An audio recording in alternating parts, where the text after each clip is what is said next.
You, Jason, have been behind the wheel for several hours now, and fatigue is starting to take its toll. My mother-in-law Elizabeth is sitting next to me in the passenger seat, dozing off. We decided to visit her sister, who lives in a neighboring state, and I volunteered to give Elizabeth a ride so she wouldn't have to travel alone. The road winds through picturesque mountains and forests, but I'm too focused on driving to enjoy the scenery. Suddenly there's a strange sound, and the car starts to swerve. Damn, looks like we have a flat tire. Jason, what happened? Elizabeth asks, alarmed, waking up from the jolt. Don't worry, Elizabeth, I think we have a puncture. I'll stop and check it out. I carefully slow down and pull over to the side of the road. We find ourselves in the middle of nowhere, not a soul around. I examine the tire's VDJ. Yep, the right rear is flat. We have a spare, but as luck would have it, the jack is nowhere to be found. I try to get a cell signal, but to no avail. So we're stuck? Elizabeth asks gloomily, getting out of the car. Looks like it. No signal, can't change the tire. I'll try to flag down a ride. Maybe someone can take us to the nearest service station. After half an hour of unsuccessful attempts to stop the rare passing cars, I plop back into the driver's seat, frustrated. Elizabeth sighs wearily. Well, I guess we'll have to wait until someone decides to help us. Yeah, I really don't feel like changing our evening plans. Okay, let's kill some time, Diosh. The sun is gradually setting, and Elizabeth and I are still sitting in the stranded car in the middle of the Colorado mountains. No help is in sight. All topics for small talk have been exhausted, and an awkward silence hangs in the air. Tell me, Jason, how are you and Katy doing? Elizabeth suddenly asks. I hope you're taking good care of my little girl. Of course, Elizabeth, we get along great, I reply with a smile, a little surprised by the question. We're in perfect harmony. Oh, I'm glad. You know, Henry and I had our ups and downs in our married life, but now I can't even remember the last time we were truly close, DJ. Elizabeth becomes pensive, and I don't know what to say. Is she really complaining to me about her husband? My father-in-law? What a twist. I understand, relationships are complicated, I say after a pause. Katy and I argue over little things sometimes too, but we try to find compromises. And you're doing the right thing. Cherish what you have, Jason. It's not that I don't love Henry, but the spark between us faded long ago, DJ. I nod, not sure how to respond to such revelations. Meanwhile, Elizabeth continues. And to think that he used to drive me crazy, that mysterious smile of his, the mischievous squint, the strong embrace, VJ. Ah, youth. I feel awkward listening to this, as if I'm intruding on something intimate. But Elizabeth seems to just need to vent. Okay, I think I've gotten a bit too frank, she catches herself.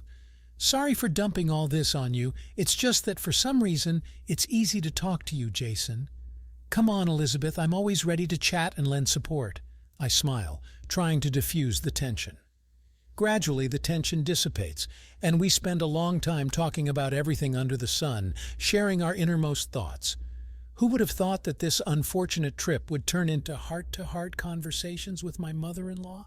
It's completely dark now. The interior of the car is in semi-darkness.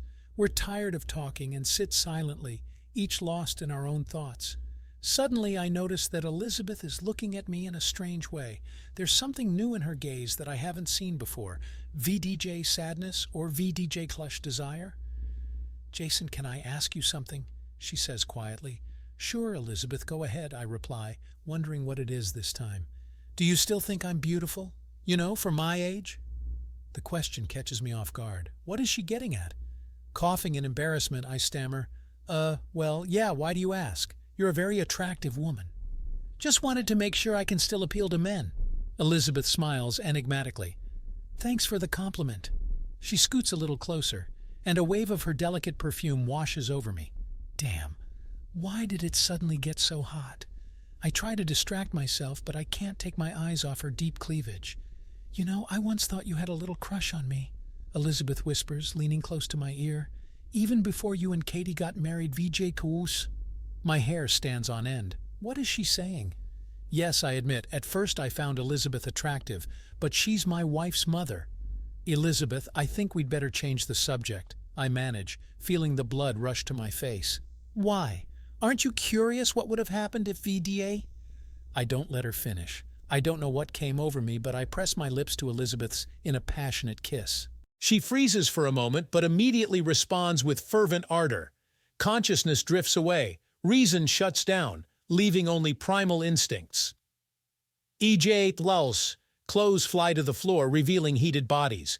We entwine in a mad dance of passion right there, in the cramped interior of the car, stranded in the middle of the mountains.